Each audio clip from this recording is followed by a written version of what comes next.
So hello everyone, good morning सभी को। उम्मीद करता हूँ कि आप लोग ठीक होंगे। तो आज हम पढ़ने वाले हैं फूल के बारे में। तो देखिए, ये जो फूल दिखाई दे रहा है, इसमें आपका पूरा नाम लिखा हुआ है इंग्लिश में, लेकिन हम आपको हिंदी में बता देंगे, ठीक है। तो ये फूल का संरचना है। तो ये सबसे जो नीचे दिख रहा है, ये वाला संरचना जो आपको दिख रहा है, ये वाला, इसको कहते हैं पुष्पासन। क्या कहते हैं? पुष्पासन। पुष्पासन का मतलब क्या हुआ? जिस पर फूल बैठा हुआ रहता है, जिस पर ये पूरा फूल बैठा हुआ है, उसको क्या कहेंगे? पुष्पासन। पुष्प माने फूल हो गया, आसन माने बैठना, तो ये क्या हो गया आपका? पुष्पासन हो गया, जिस पर फूल बैठा हुआ है। उसके बाद जो ये आपका संरचना दिख रहा है हरा कलर का, इसका संख्या टोटल कितना होता है? 5 होता है। तो इसको कहते हैं बाह्य दल कहते हैं। एक रहेगा तो उसको कहते हैं बाह्य दल, और पांचों को मिलाकर के कितना क्या कहेंगे? बाह्य दल पुंज। तो ये जो आपका दिख रहा है, ये जो हरा कलर का दिख रहा है, ये क्या है आपका? ये है बाह्य दल, बाह्य दल। और टोटल क्या कहलाएगा? टोटल मिला देंगे तो टोटल टोटल कहलाएगा आपका बाह्य दल पुंज, बाह्य दल पुंज। अगर एक है तो उसको बाह्य दल, और सब पांचों मिल गया, टोटल मतलब कितना? टोटल मतलब पांचों, पांचों मिलेगा तो क्या हो जाएगा? बाह्य दल पुंज। तो ये आपका हो गया बाह्य दल पुंज। और जिसके वजह से फूल में रंग होता है, जिसके वजह से फूल में रंग होता है, उसको कहते हैं दल। एक पंखुड़ी का कहेंगे? दल कहेंगे। और पांचों पंखुड़ी मिल जाएगा तो उसको क्या कहेंगे? दल पुंज। अगर यहाँ पर मान लीजिए कि ये एक का हम बात कर रहे हैं तो क्या है? दल। और टोटल अगर हम पांचों का बात कर रहे हैं, टोटल अगर हम 5 ले लिए तो कितना हो जाए? क्या हो जाएगा? ये दल पुंज। ये क्या हो जाएगा? दल पुंज। फिर से सुन लीजिए, अगर एक है तो क्या कहलाएगा? दल, और पांचों मिल गया तो क्या कहलाएगा? दल पुंज। तो ये इसका कार्य क्या है? अगर हम बोलें कि जो दल है उसका क्या कार्य है, तो ये फूलों को आकर्षक बनाता है। क्या बनाता है? आकर्षक बनाता है। और इसके अंदर जाइएगा तो आपको ये दिख रहा है, इसको, ये जो संरचना है, ये इसको कहते हैं परागकोश। क्या कहते हैं? परागकोश कहते हैं। इसको क्या कहते हैं? परागकोश। और इंग्लिश में क्या कहते हैं? एंथर। और ये जो परागकोश है, परागकोश के अंदर क्या रहता है? परागकण रहता है। परागकोश के अंदर क्या रहता है? परागकण रहता है। ये इधर देख लीजिए, मान लीजिए कि आपका इस टाइप का रहता है आपका, ये क्या है आपका? परागकोश है। और इसके अंदर ऐसे ऐसे महीन महीन महीन महीन भरा हुआ रहता है, उसको कहते हैं परागकण कहते हैं। क्या कहते हैं इसको? इसको कहते हैं परागकण कहते हैं, परागकण कहते हैं। और ये जो आपका जिसके सहारे परागकोश टिका हुआ है, जिसके सहारे परागकोश टिका हुआ है, उस तंतु को, ये वाला जो ये दिख रहा है आपको, ये वाला तंतु, इस तंतु को इंग्लिश में फिलामेंट कहते हैं, और हिंदी में क्या कहते हैं? इसको तंतु कहते हैं। हिंदी में क्या कहते हैं? तंतु कहते हैं। और जिस स्थान पर परागकोश और तंतु दोनों आपस में ज्वाइंट है, इस स्थान पर, ये जिस स्थान पर आपस में दोनों ज्वाइंट है, उसको क्या कहते हैं? इसको कहते हैं आपको योजी कहते हैं। इसको क्या कहते हैं? योजी। जिस स्थान पर परागकोश और पुतंतु जुटा हुआ है, उसको क्या कहेंगे? योजी कहेंगे। तो ये जो 3 भाग हो गया, ये है आपका पुंकेसर का भाग है। पुंकेसर का टोटल कितना भाग है? तो आप इधर लिख लीजिए कि पुंकेसर का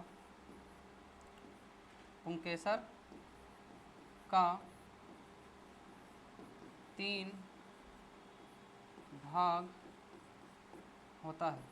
पुंकेसर का 3 भाग होता है। पहला में क्या है आपका? पहला में हो जाएगा आपका परागकोश, परागकोश। और दूसरा में हो जाएगा आपका, ये हो जाएगा आपका पुतंतु, पुतंतु। और तीसरा में हो जाएगा आपका योजी। ये हो गया आपका परागकोश। नहीं, क्या हो गया? ये आपका पुंकेसर। आप देख रहे हैं कि आप यहाँ से लेकर यहाँ तक के ये जो संरचना है इतना ये जो है पूरा टोटल पुंकेसर कहलाता है। तो ऐसा ऐसा आपको बहुते सारा दिख रहा है, 1 2 3 4 ऐसा बहुते रहता है। तो बहुते सारा दिख रहा है तो एक को क्या कहेंगे, पुंकेसर। और कई सारा पुंकेसर अगर मिल गया, कई सारा अगर पुंकेसर मिल गया तो उसको क्या कहते हैं पता है आपको? अगर कई सारा पुंकेसर मिल गया तो उसको कहते हैं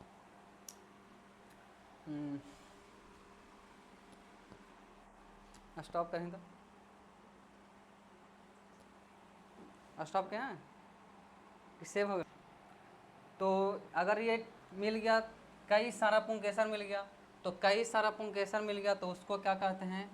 कई सारा पुंकेसर मिल गया, कई सारा पुंकेसर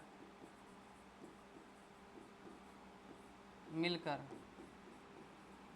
कई सारा पुंकेसर मिलकर क्या बनाता है? उमंग। क्या बनाता है? उमंग। इसको कहते हैं अंग्रेजी में एंड्रोइसियम। ठीक है, तो ये आपका हो गया फूल का ये जो नर जनन अंग होता है ये हो गया। तो आप आगे देखिए, आप पुरुष में भी इसमें फूल में भी क्या होता है? स्त्री जनन अंग होता है। तो ये आप देख रहे हैं ये जो ये संरचना है यहाँ से लेकर के ये पूरा, ये वाला पूरा संरचना जो है ये कहलाता है आपका स्त्रीकेसर कहलाता है। क्या कहलाता है? स्त्रीकेसर कहलाता है। तो स्त्रीकेसर में भी कई सारा संरचना रहता है। स्त्रीकेसर में अब देख लीजिए क्या क्या संरचना रहता है। तो ये जो आपका ये दिख रहा है ये वाला संरचना, इसको कहते हैं वर्तिकाग्र। इसका नाम है वर्तिकाग्र नाम है। और ये जो है ये यहाँ से लेकर के ये वाला संरचना ये इसको कहते हैं वर्तिका। इसका क्या नाम है? इसका नाम है वर्तिका। और ये जो ऐसे आपका ये लोटे जैसा संरचना दिख रहा है, ये लोटा, ये जो लोटा दिख रहा है इसको कहते हैं अंडाशय। इसको क्या कहते हैं? अंडाशय कहते हैं, अंडाशय। और ये जो अंदर इसमें पाया जा रहा है ये जो इस तरीके से संरचना जो है इस तरीके से, इसको कहते हैं बीजांड। इसको क्या कहते हैं? बीजांड कहते हैं। तो ये हो गया फूल का संरचना। और इसी प्रकार से अगर कई सारा स्त्रीकेसर मिल जाएगा, कई सारा स्त्रीकेसर मिल जाएगा तो कई सारा स्त्रीकेसर मिल करके क्या बनाता है? उसको कहते हैं जायांग। क्या कहते हैं? जायांग कहते हैं। अगर कई सारा स्त्रीकेसर मिल गया तो उसको क्या कहते हैं? जायांग कहते हैं। तो ये आप समझ गए फूल का संरचना। तो फूल में निषेचन होता कैसे है अब इसके बारे में पढ़ना है। तो ये जो परागकोश है जब ये पूरे तरीक़ा से परिपक्व हो जाता है तो इसके अंदर जो परागकण है ये फटकर बाहर निकल जाता है।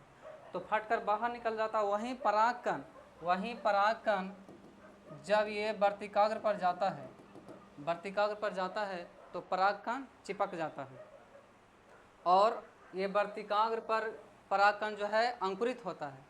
और अंकुरित होने के बाद यहाँ पर एक नली का निर्माण करता है, ऐसे नली बनाता है जिसको कहते हैं पराग नली कहते हैं। क्या कहते हैं? पराग नली कहते हैं। और इससे ये परागकण अंकुरित होकर 2 युग्मक बनाता है जो यहाँ पर आकर के एक अंडाणु से निषेचित हो जाता है। और यहाँ पर बीच में द्वितीयक केंद्रक होता है। क्या होता है? द्वितीयक केंद्रक, वहाँ पर जाकर के मिल जाता है। तो इसमें क्या हुआ? इसमें 2 बार निषेचन हो गया। कितना बार निषेचन हुआ? 2 बार। कैसे? यहाँ आपको अंडाणु से हो गया और एक हो गया द्वितीयक केंद्रक से हो गया। तो टोटल के बार निषेचन हो गया? 2 बार। और यहाँ पर आपको हम बता रहे हैं कि यहाँ पर क्या था? 2 केंद्रक था। क्या था? 2 केंद्रक था। और यहाँ पर जो अंडाणु था, अंडाणु वहाँ पर 1 केंद्रक था। तो टोटल कितने केंद्रक से हुआ निषेचन? 3 केंद्रक से हुआ। तो इस घटना को द्विव निषेचन या त्रिसंलयन के नाम से भी जाना जाता है। ये जो यहाँ बना ये द्वितीय केंद्रक से जो निषेचन हुआ ये निर्माण करेगा किसका? ये निर्माण करेगा आपका भ्रूण, ये निर्माण करेगा आपका भ्रूण कोश का। किसका? भ्रूण कोश का निर्माण करेगा। किसका निर्माण करेगा? भ्रूण कोश का।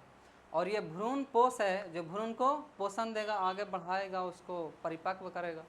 और ये परिपक्व होने के बाद ये जो अंडाशय है, अंडाशय से क्या बन जाए आपका फल भित्ति बनेगा। अंडाशय से क्या बनेगा फल भित्ति। अगर क्वेश्चन परीक्षा में आ जाए कि फल भित्ति का निर्माण किससे होता है, तो फल भित्ति का निर्माण किससे होता है अंडाशय से। अंडाशय से क्या होता है, अंडाशय है, अंडाशय किस में परिवर्तित हो जाता है फल भित्ति में। किस में हो जाता है फल भित्ति में।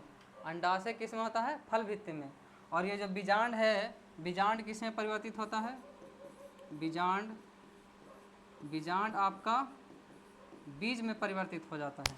और ये जो संरचना आपका दिख रहा है ये किसी किसी फल में रह जाते हैं, नहीं तो अक्सर ये आपको जो दिख रहा है ये दलपुंज, बाह्य दलपुंज और ये वर्तिकाग्र, परागकोश, ये सब क्या हो जाते हैं अंत में झड़ जाते हैं। और इस प्रकार से फल बन जाता है और बीज बन जाता है। और जब फल को खाया जाता है तो बीज को बाहर फेंक दिया जाता है, तो वहीं बीज से फिर क्या बनता है नया पौधा बनता है। तो ये आज था फूल के बारे में। कभी और बताएंगे कि परागन कई तरीके के होते हैं। जैसे मान लीजिए कि अगर हवा के द्वारा हो गया तो उसको कहते हैं वायु परागन, अगर कीट के द्वारा हो गया तो उसको कहते हैं कीट परागन, अगर मान लीजिए कि चमगादड़ के द्वारा हो गया तो चमगादड़ परागन।